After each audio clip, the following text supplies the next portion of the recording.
Being able to maximize human capital to optimize employee engagement is the unspoken goal of every business. Yet not all talent is created equally, and too often, entrepreneurs, especially those in startup mode, rely on their gut feel and past experience in assembling their teams. But today's guest says a data-driven approach to decision-making helps sidestep predictable people problems and can actually accelerate your business success. And when we come back, we'll find out what data you'll need and how to use it. Stay tuned. This is Business Confidential Now with Hannah Hasl-Kelchner, helping you see business issues hiding in plain view that matter to your bottom line. Welcome to Business Confidential Now, the podcast for smart executives, managers, and entrepreneurs looking to improve business performance and their bottom line. I'm your host, Hannah Hasl-Kelchner, and I've got a truly fascinating guest for you today. She's Dr. Nikki Blacksmith. Nikki helps organizations attract and select high-quality employees, entrepreneurs, and leaders. She's a scientist practitioner focusing on psychometrics, selection, decision-making, and entrepreneurial performance. She's also the co-founder and CEO of Blackhawke Behavior Science and an adjunct faculty member at American University in Washington, D.C. Her research and consulting focuses on understanding the way personality and cognitive ability predict decision-making and job performance in startups and other organizations for that matter. And she's published extensively and including in some very top-tier academic publications. Nikki is also the co-author of a new book called Data-Driven Decision-Making in Entrepreneurship, Tools for Maximizing Human Capital. It is a pleasure to have her join us today. Welcome to Business Confidential Now, Nikki. Hey, thank you for having me. So happy to be here.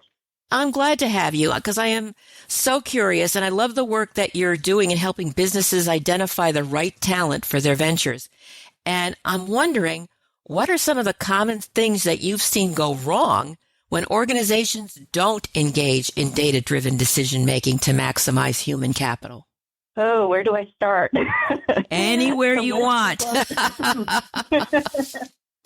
Honestly, I think probably the first place I would start is that you have people in positions that maybe they're not right for, or you're not leveraging those opportunities because without the data, you're putting people in a position without really understanding why.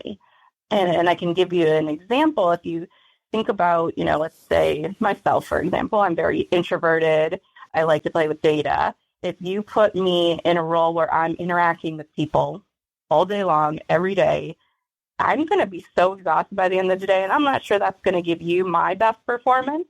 And I'm not sure you'd be leveraging my skill set because you lack the blueprints of, who I am as a person and where and how I can best contribute. Well, that makes perfect sense. And that sounds good in theory, but help us understand how to reduce that to practice, because I know people have these interview questions and so forth, but you focus on data. And it's one thing to say you're introverted, and I totally respect your assessment.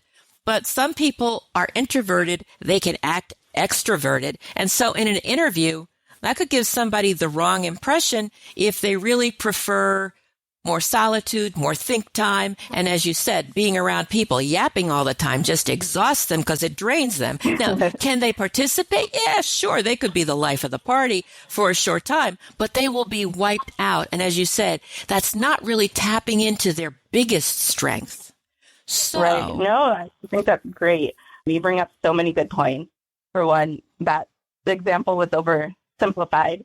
Certainly, you want to know all of the traits of people. And when I'm talking about data, I'm really talking about quantification of the skills, knowledge, abilities, and other characteristics that are predictors of performance.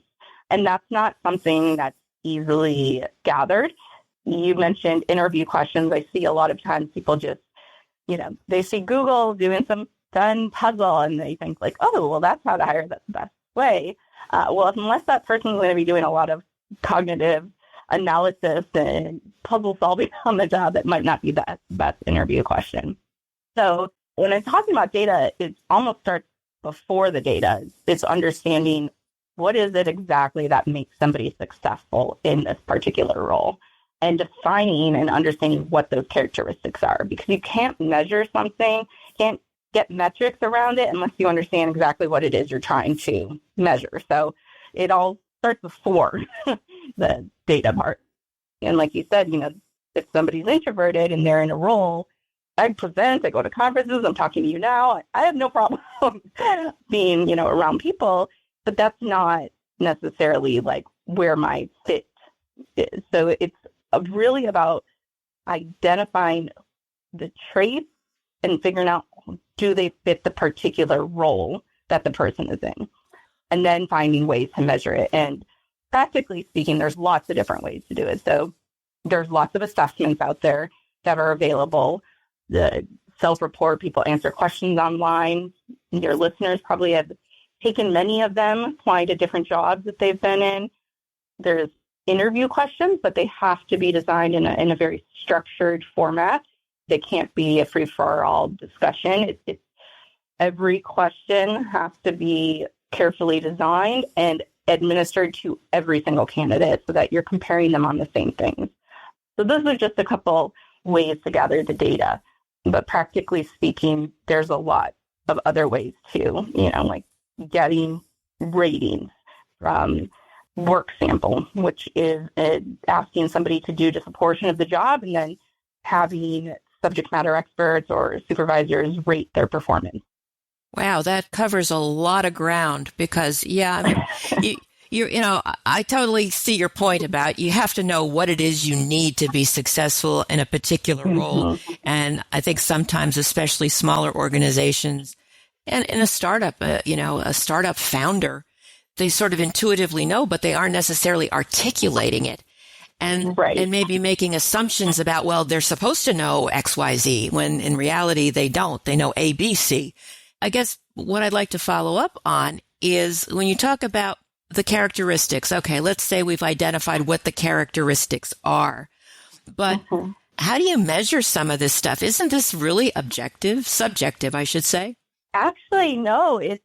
So I'm an industrial organizational psychologist, and my field, psychologists in my field have spent decades trying to figure out how to measure these things. And what's most important is understanding what you're measuring. So it's one thing to say, we need a team player, let's measure, team skills. Well, what exactly are those skills? And, there has to be precision around the definition. And I'm just trying to think of an example like curiosity. Maybe to somebody that means asking a lot of questions and gathering information from various sources. To another person, that might mean carefully analyzing something and scrutinizing it. And so you really have to define what do you mean by that particular concept. What is that particular concept? We see it all the time in scientific literature where people create new things like grit, for example.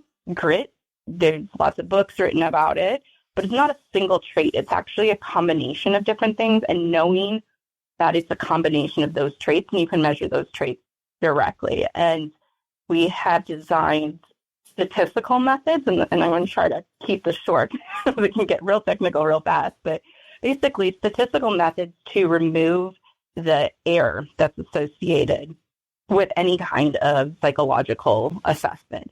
And that way we can hone in on that actual true measurement of, let's say we're measuring curiosity, there's going to be a lot of room for error. No matter what test they're taking, the person could be tired and they misread a question, or, the room's dark and they're dimly lit and they're not giving their full attention to it. So many different reasons for error, but we've created statistical methods to actually remove that and get at that true score. And that's what we call psychometrics, which is really my favorite thing, is figuring out how do you measure something that's so intangible in an unobjective way. Wow, that sounds like a real mystery. Yeah, I'm trying to distill it and to make it make sense. But basically, we've created different psychometric tests, things usually where people are responding to questions, and each of those questions taps into a desired trait. So for example, if we're looking at curiosity, somebody who's curious is likely to ask questions. They are likely to seek out information because they want more information. So we have every question taps into kind of a different behavior that might be associated with that trait.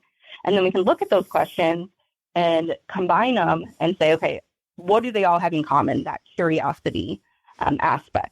And so that's why, I get nervous when I see survey assessments with just a single question because there could be so much error in it. But the trick is that we know what it is. We create multiple questions to measure the same thing so that we can look at the commonality in those questions and really extract a statistical number to quantify it. I'm just thinking about, somebody in a startup mode or, in a, gone a little bit past startup mode and, they're gaining some traction in their business. Everything is pretty lean when it comes to organizations in that mode. And they have the best of intentions. But somewhere I recall in some materials that had been forwarded to me about your expertise that there were like 5 non-financial metrics that people can focus on or at least keep on their radar screen. Because I understand what you're saying about, you really have to do a deep dive into, the characteristics and the traits that's going to make somebody successful. And especially in a startup, you're not looking for this specialist necessarily. You're looking for someone that can do a number of things, that sort of has 6 fingers on one hand and knows how to use them. So can you tell me a little bit about what these 5 non-financial metrics would be? So even if somebody isn't quite as precise as you are in terms of measuring them, they can at least say, well, yeah, we should be looking for, how these types of things rank. Absolutely. And certainly wouldn't expect anybody to go and create their own tools. That's why there's lots out there that they can utilize and some for free. But non-financial metrics, different aspects, and this brings us back to that first question you asked about, what could go wrong. So one, I talked about the fit for a person to a role. Do you have the right person? The other things that we need to think about is, are these people that you are working in your organization, in your startup, are they engaged? Are they satisfied with their job? Because if they are not, they start to lose motivation and don't meet their potential in terms of performance because they check out basically. So measuring the engagement levels with a survey is one way to do it. Another important thing is to understand, and we do a lot of work around this, is the team functioning. So like, how healthy is your team in terms of the way it operates together? A few different aspects of teams that if these conditions exist, then teams perform better. So for example, if you have a team that has a psychologically safe environment, which means that people they feel comfortable asking questions, that they're not going to be made fun of for not knowing something. If they make a mistake, that they can bring it up and address it without any, consequences. And if those things are in place, then the team is more likely to perform. So you can measure like the functioning of the team. You can also measure leadership behavior. So leadership has been studied for over a century in terms of what does a good leader do on the job. And so, for example, one thing would be communication. A good leader communicates to her followers, here's the state of the organization. So you can measure things like, are they communicating the vision and the mission and the purpose? Are they communicating about updates? And so the people that are working with them always know like which direction they're going in. So that's another thing that can be measured. One thing I like to think about a lot, especially with startups, is health of a culture. So does the startup have a strong culture in the sense that everybody knows what the culture is, they know what they're expected to behave, and that the culture aligns with the overall business model? And a lot of these things can be done simply with a survey. So you have the different aspects of human functioning in an organization. Are they motivated? Are people getting along and cooperating? Are people adhering to the cultural standards? And if you have those things in place, then they're much more likely to perform.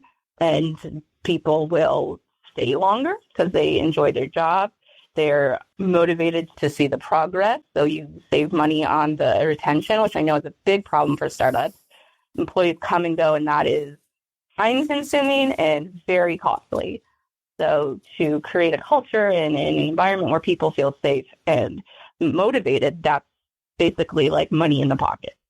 Definitely. And it's certainly a way to help maximize human capital, because there is an investment and it's all about being able to grow the business into the future. And Exactly. You got to have the right people. As someone once told me, you take care of your people, they'll take care of your business. So it's really vitally important. I'd like to talk a moment about your new book, the Data-Driven Decision-Making and Entrepreneurship, Tools for Maximizing Human Capital. It has a ton of valuable information in there. In your view, what do you think the most important thing is that you'd like readers to learn about how to maximize human capital? I think the most important thing is that people are people. Like we need to treat people like a human being. They need to be healthy in order to be productive. And so the book talks about, every chapter is really a different way to create a healthy workplace, basically. We want there's a chapter on inclusion. Like, what does inclusion look like in terms of the behaviors that are expected out of somebody? Not just do you have, D&I quotas, but does your organization truly embrace the diversity, include all people? And there's chapters about, professional development. One of the most important things, and I think this maybe gets lost a little bit in the startup world because everything is survival mode, moving so fast, but people in jobs are in those jobs and they want to get something out of it. And usually that means they're growing and they're learning professionally. So there needs to be a sense of like development and opportunities and not just, sit in front of your computer and do this task, 10 hours a day and then close up. If they're not getting anything out of it in return, they're going to be quick to leave. So I think it's just the recognition that people are complex, but there are things that we can do to nourish and help them really feel like they belong, that they enjoy being at work. And that's when you're really going to see like people's top potential is when they're excited to open their computer in the morning and get to work. Well, that's true. That engagement, that excitement, that enthusiasm translates into creativity and productivity. So those are all good things. I'm wondering in your research, what you have found to be sort of the biggest mistake people make in this area of maximizing human capital. I understand there's multiple chapters in your book and each of them Sure. contribute something valuable in terms of another dimension and another way to look at how to maximize human capital. But if there was like one real culture killer out there, what do you think it would be? I think it would be co-founder conflict. Conflict starts at the top, but it trickles down and other people feel it. So even if it's between two people, it can really influence everyone else's performance. And co-founder conflict is one of the things that we come up against a lot early on. There's so many issues like power dynamics and personality differences, but the co-founders are the leaders of the organization. So whatever behavior they're exhibiting, the people below them are going to mimic and follow that. And so I would say that the probably most important decision, people-wise, are those first 1, 2, 3, 4 people on the team that will serve and act as leaders, and making sure that conflict is inevitable. You can't get rid of it. It's going to happen no matter what. But that they have the skills to navigate and manage the conflict. Conflict gets a bad word, people think of it negatively, but actually it can increase performance if it's focused on the task or the job that they're doing. When the conflict becomes interpersonal, like personalities or people are getting personal with things, that's when it really, really, really detracts from performance. So co-founders, if they can learn to manage positive conflict and prevent interpersonal conflict, and that's really where you start to see kind of the founding team really coast. The conflict, the personal conflict, I think really gets in the way. And from any team, from a founding team all the way up to, corporate leadership, I I remember reading Steve Case's book, The Third Way, where he talks about reasons why the AOL Time Warner merger failed. And he basically brought it back to trust and conflict on the leadership team. I hear a lot of people say, like, having a co-founder is like being in a marriage. I'm not married, so I don't know, but it certainly should be treated, with care. And the communication lines need to be open, and conflict needs to be managed well. And I think that is really the key to starting a good team, is having the positive functioning at the leadership level. That's kind of been my experience too, in terms of conflict management. When it's not done well, it leads to all kinds of unfairness, and then it just kind of goes down the tubes from there. So, Nikki, thank you so much. This has really been fantastic. I appreciate your time and what you shared with us about how to maximize human capital, especially using data-driven decision-making to sidestep those predictable people problems. And I love the factors that you shared with us about the engagement, the team functioning, the leadership behavior, and really making an effort to focus and nurture a healthy culture within the organization. And yeah, you're right. Conflicts happen, but it's all about how you manage them and get things back on track, because you don't want to squelch conflict. It actually helps surface ideas. So it's just a matter of, well, maybe you don't agree with it, but tell me more, to be able to have that conversation and that collaboration instead of a confrontation, which then starts getting very ugly. So covered a lot of ground here, a lot of important concepts. So if you're listening and you'd like to know more about Dr. Nikki Blacksmith, her book, Data-Driven Decision-Making and Entrepreneurship, Tools for Maximizing Human Capital, and her firm, Blackhawke Behavior Science, that information, as well as a transcript of this interview, will be available in the show notes. So thank you so much for listening. Be sure to tell your friends about the show and leave a positive review. We will be back next week with another information-packed episode of Business Confidential Now. So until then, have a great day and an even better tomorrow.